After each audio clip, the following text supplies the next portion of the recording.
Hey there, so I'm just coming through really briefly. I'm probably going to break this up into a few series, but I wanted to record my results thus far using this O'Keeffe's Working Hands hand cream. Here are the ingredients.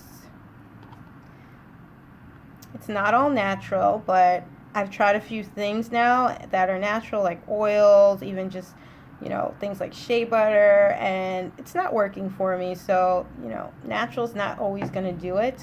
Maybe it might, but I need something that has water in the ingredients, and I believe this has water in the first, yep, it's the first ingredient. So you need that for moisture, because oils and some of these lotions that don't contain a lot of water or any water, it's just grease, and grease doesn't give you moisture, and this does not like being dried out. So let me tell you the story behind this. I was cleaning with a product I never used before. I went to spray it. It was brand new, and some of the product leaked out of the nozzle area. I didn't think much of it, so I didn't rush to wash my hands, and I was just cleaning up, doing a bunch of errands, and this is what happened. I only noticed this a few days later. I've had this for about 3 weeks now, and it didn't happen right away. At first, it looked like I had some callousing on my hands, and then it looked like larger callousing. Then it was just like this whole area. You can kind of see it just cuts into a large portion of like the top of my thumb down alongside where the thumb connects to the rest of my hand, or the palm of my hand, and it was really rough and yellow at first once I started noticing something developing. And why didn't I wash my hands? Because I've gotten other products in my hands before and taken time before washing my hands and never had this issue. I will say I usually wear gloves, but the few times I haven't, I never noticed this happen to me. Also, that bottle was exceptionally leaky. I don't have the product anymore. I can't quite remember the name. It was the store brand of something that was bought at like wherever we were staying at the time, and it was just a temporary fix to clean up some things. And I'm saying "and" a lot because I just feel so many different emotions dealing with this issue with my hand at this point. But I did wash my hands the day I used this. It's just that I started to do a lot of other cleaning and stuff that delayed me from washing my hands immediately. So yeah, at first I thought it was callousing, and then I made the connection that it was that. That was all I could think of that had touched my hands that could have done this. So it's actually at a pretty good stage compared to how it first started. I will say one mistake I did in the beginning was when I thought it was calluses, I used the pumice stone, and it actually made it rougher and worse.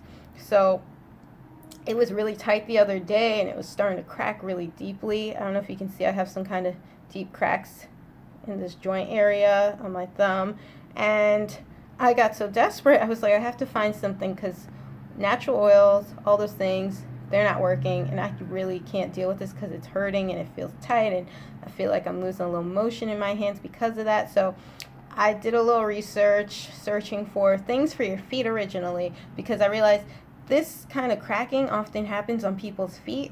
I never really get this on my feet because I usually use a pumice stone, but a lot of people swear by certain foot products, so I started looking for a foot product. But then I came across this because they also sell a foot product, but they make this for hands, for extremely dry, cracked hands, which is what I basically have at this point. So this is day 3 of using it, and I'm starting to see some good improvement. What I do at night is I kind of layer it on, not super thick, but because you don't need a lot, but I put on like a plastic glove, and then I put on a regular glove to hold the plastic glove on while I sleep. In the morning, it does not absorb into the palm of my hand. It kind of just sits there, but in the morning, my hand's a little moist from the glove and from this product being on it. I just go ahead, wash my hands, go about my business before I go ahead and reapply some more before heading out the door. So far, I like it. It has a very faint smell. It's not strong at all. It kind of has a slight soap smell, and I'm okay with that. It was about a little under $8 at Bed Bath & Beyond. I think I've seen this at like Target or the drugstores. I'm pretty sure I've seen it at like Walmart maybe. And so far I really like it. It's worth every penny. So we'll see if I can get my hand completely back to normal using this. This is the only thing I'm using on my hand, except obviously I wash my hands with soap and water. But this is the only thing I'm actively using to heal things. So I'll come back with an update in a few more days.